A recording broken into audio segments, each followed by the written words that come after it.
जरा सोचिए, क्या हो अगर एक सुबह पता चले कि पैसे और सफलता के बारे में हमने जो कुछ भी सीखा है वो शायद अधूरा था। नमस्ते दोस्तों, आज हम रॉबर्ट कियोसाकी की जबरदस्त किताब रिच डैड पुअर डैड की दुनिया में गोता लगाने वाले हैं। देखिए, ये सिर्फ एक किताब नहीं है, ये कहानी है दो पिताओं की, एक अमीर और एक गरीब। और ये उन सबकों की कहानी है जो पैसे को देखने का हमारा नजरिया हमेशा हमेशा के लिए बदल सकते हैं। आगे बढ़ने से पहले मैं आपको एक इम्पॉर्टेंट बात बताना चाहता हूं। अगर आप ट्रेड करना चाहते हैं gift Nifty, Dow futures, S&P 500, Nasdaq, European market और गोल्ड और ऑयल में, तो एक एप्लीकेशन का लिंक दिया है डिस्क्रिप्शन में, आप वहां से डाउनलोड कर सकते हैं। तो चलिए बिना देर किए सीधे शुरू करते हैं। तो कहानी का दिल यहीं बसता है। दो सोच जो एक दूसरे से बिल्कुल जुदा हैं। एक तरफ थे लेखक के पढ़े लिखे पिता जिनका मानना था कि पैसा ही सारी बुराइयों की जड़ है, और दूसरी तरफ उनके दोस्त के पिता जो कहते थे नहीं, पैसे की कमी असली समस्या है। अब जरा सोचिए, एक बच्चा इन दो अलग अलग दुनियाओं के बीच में खड़ा है और ये समझने की कोशिश कर रहा है कि आखिर रास्ता कौन सा सही है। तो आखिर ये दो पिता थे कौन? चलिए जानते हैं। पहले थे पुअर डैड, यानी लेखक के अपने पिता। वो बहुत ही पढ़े लिखे और समझदार इंसान थे। PhD थी उनके पास, एक अच्छी खासी सरकारी नौकरी भी थी, लेकिन पैसों को लेकर वो हमेशा परेशान ही रहते थे। और फिर थे रिच डैड, लेखक के दोस्त के पिता। कमाल की बात यह है कि वो 8वीं पास भी नहीं थे, पर अपनी मेहनत और स्मार्ट सोच के दम पर उन्होंने एक बहुत बड़ा बिजनेस एम्पायर खड़ा कर दिया था। और यहीं पे उनकी सोच का सबसे बड़ा फर्क सामने आता है। पुअर डैड अक्सर क्या कहते थे? मैं ये नहीं खरीद सकता, बस बात खत्म। ये एक तरह से दिमाग पर ताला लगाने जैसा था। लेकिन रिच डैड, वो इस लाइन को बोलने से सख्त मना करते थे। वो कहते थे, सवाल पूछो, मैं इसे कैसे खरीद सकता हूं? देखिए, एक वाक्य दिमाग को बंद कर देता है और दूसरा सवाल वो दिमाग को काम पर लगा देता है, उसे नए रास्ते और नए आइडियाज खोजने पर मजबूर कर देता है। तो सवाल ये है कि लेखक की असली फाइनेंशियल पढ़ाई शुरू कैसे हुई? किसी स्कूल या कॉलेज में? नहीं जी नहीं, बल्कि एक दुकान में। ये कहानी का एक बहुत ही मजेदार हिस्सा है, जहां रिच डैड उन्हें पैसे का पहला और शायद सबसे जरूरी सबक सिखाते हैं। और तरीका, भाई तरीका तो बहुत ही अनोखा था। जरा कल्पना कीजिए, दो छोटे बच्चे दुकान में रखे टिन के डिब्बों से धूल साफ कर रहे हैं, और बदले में उन्हें क्या मिल रहा है?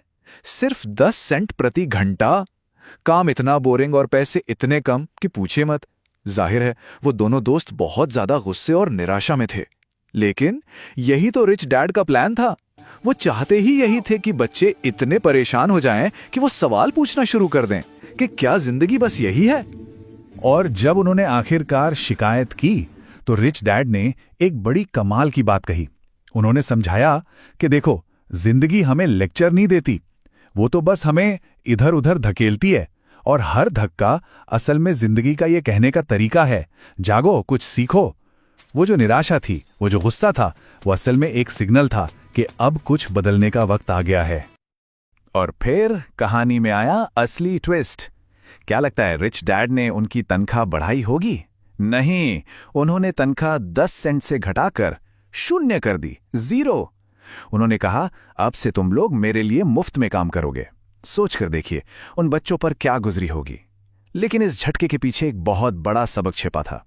अपने समय को पैसों के लिए बेचना बंद करो और अपने दिमाग का इस्तेमाल करके मौके बनाना सीखो।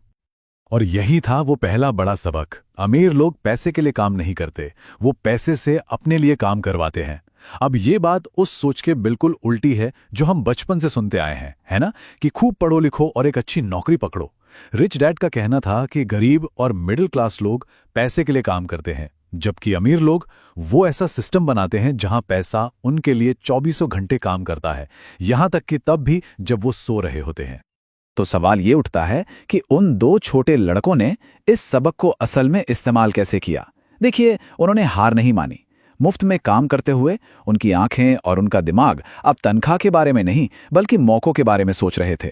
उन्हें यह एहसास हुआ कि पैसा कमाने के लिए किसी के दिए हुए काम पर निर्भर रहने की जरूरत नहीं है, जरूरत है तो बस एक अच्छे आइडिया की।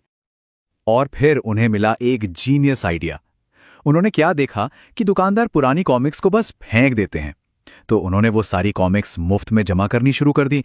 अपने घर के बेसमेंट में एक छोटी सी लाइब्रेरी बना ली और बाकी बच्चों से अंदर आकर कॉमिक्स पढ़ने के लिए 10 सेंट चार्ज करने लगे। सोचिए, ये एक ऐसा बिजनेस था जिसे चलाने के लिए उन्हें हर मिनट वहां खड़े रहने की जरूरत ही नहीं थी। ये थी उनकी पहली पैसिव इनकम।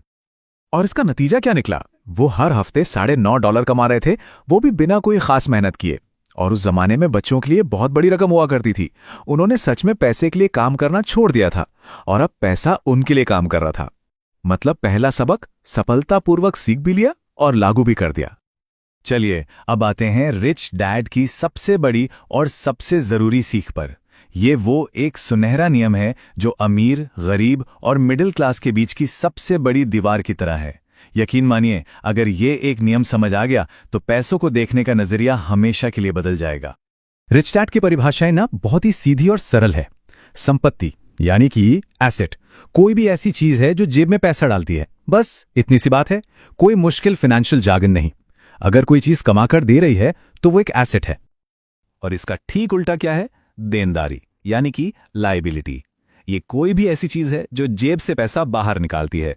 फिर से बिल्कुल सरल, अगर किसी चीज पर लगातार पैसा खर्च हो रहा है तो वो एक लायबिलिटी है, भले ही दुनिया उसे कुछ भी क्यों ना कहती हो। और दोस्तों, यही है वो सुनहरा नियम। अमीर लोग अपनी मेहनत की कमाई से ऐसी चीजें खरीदते हैं जो उनकी जेब में और पैसा डालें, यानी कि एसेट्स। जबकि गरीब और मिडिल क्लास के लोग अक्सर वो चीजें खरीदते हैं जो उनकी जेब से पैसा निकालती रहती हैं, यानी कि लायबिलिटीज। और सबसे बड़ी गलती पता है क्या है? वो अक्सर अपनी इन लायबिलिटीज को ही एसेट समझ बैठते हैं। इसी सुनहरे नियम से जुड़ा है रिच डैड का एक और जबरदस्त सबक। वो कहते थे कि पेशा यानी कि जो 9 से 5 की नौकरी होती है और बिजनेस, ये दो बिल्कुल अलग अलग चीजें हैं। ज्यादातर लोग अपनी नौकरी को ही अपना सब कुछ मान लेते हैं और बस यहीं पर वो गलती कर बैठते हैं। इसका एक बहुत ही कमाल का उदाहरण है। मैकडॉनल्ड्स के संस्थापक रे क्रोक से एक बार पूछा गया कि वो किस बिजनेस में है, तो जानते उन्होंने क्या कहा? उन्होंने कहा, मैं हैमबर्गर के बिजनेस में नहीं हूं, मेरा बिजनेस तो रियल एस्टेट है। मतलब वो हैमबर्गर बेचकर जो पैसा कमाते थे उससे वो उस जमीन को खरीदते थे जिस पर मैकडॉनल्ड्स का रेस्टोरेंट बनता था। हैमबर्गर उनका पेशा था, लेकिन उनका असली बिजनेस, उनका असली एसेट रियल एस्टेट था। तो अपने काम से काम रखो का सीधा सा मतलब है अपनी नौकरी करते रहो, उससे जो तनख्वाह आती है उससे अपने बिल भरो, ठीक है? लेकिन अपना पूरा फोकस और अपना बचा हुआ पैसा अपने एसेट कॉलम को बनाने में लगाओ। असली बिजनेस तनख्वाह नहीं है, असली बिजनेस वो संपत्ति है जो धीरे धीरे खड़ी हो रही है। और ये सारी बातें हमें एक ऐसे कॉन्सेप्ट पर ले आती हैं जिसे रिच डैड चूहा दौड़ या रैट रेस कहते थे। ये एक ऐसा जाल है, एक ऐसा चक्कर है जिसमें ज्यादातर लोग फंसे हुए हैं। सुबह उठो, काम पर जाओ, तनख्वाह लो, बिल भरो और अगले महीने फिर से वही कहानी। ये डर और लालच का एक कभी ना खत्म होने वाला पहिया है। ये टेबल इस फर्क को बिल्कुल साफ साफ दिखाती है। देखिए, मिडिल क्लास के लिए पैसा कहां से आता है? सैलरी से। और जाता कहां है? घर के लोन, कार की किश्त और दूसरे खर्चों में। लेकिन अमीरों के लिए पैसा उनके एसेट्स से आता है और उस पैसे से वो और ज्यादा एसेट्स खरीदते हैं, जिससे उनकी आमदनी और भी बढ़ती जाती है। एक तरह से यही चूहा दौड़ से बाहर निकलने का नक्शा है। और आखिर में ये सवाल हम सबके लिए है, क्या जिंदगी भर सिर्फ तनख्वाह के सहारे ही चलना है या फिर अपने लिए एक एसेट कॉलम बनाना शुरू करना है जो हमारे लिए पैसा कमाए? इस पर सोचना बहुत जरूरी है। अगर इस कहानी से कुछ भी नया सीखने को मिला तो इसे लाइक जरूर करें और ऐसे ही और दिलचस्प विश्लेषण के लिए सब्सक्राइब करना ना भूलें। मिलते हैं अगली बार।